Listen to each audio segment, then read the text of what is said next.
Just want to ask you about some of the specifics of your game. So like your movement, especially when you're playing as a 9, the way you sort of prepare for your movement, the way you shift your body shape, open up the space. Especially when you mark your receiver with the sole of your foot. You seem to a lot.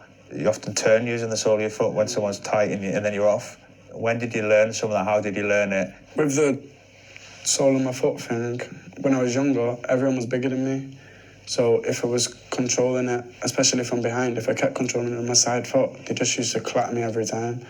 So I remember sitting down with brother like, if I want to be a number 9 or a forward player, then we have to do it a different way. Obviously, I didn't know I was going to grow and get stronger and stuff like that. So we just started doing that and it became natural. A lot of the time when you do it, the defender will drop off.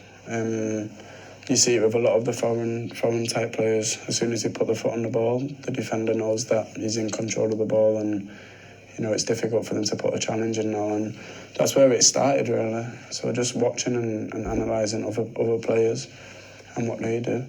In terms of your movement, how did you learn some of that? The movement's probably the most difficult thing to learn when you're a kid, because it takes a lot of hard work with small rewards. So you can make 10, 15 movements and get the ball once, which when I changed position to a forward, that was my most frustrating thing, because there's some times in the game where you're making loads of movements, but you're coming out at half time and you've touched the ball 2, 3, 4, 5 times, and it's something that I was never used to.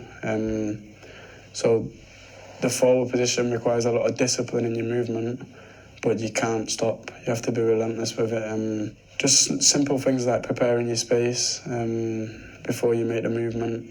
So maybe taking the defender away, even though you're going to go into that channel.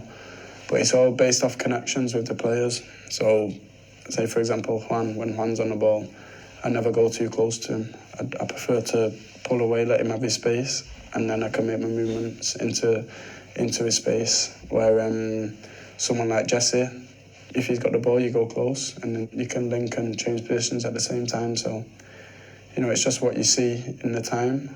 And then I just say always prepare your space before you move. If you just move, then it's pointless.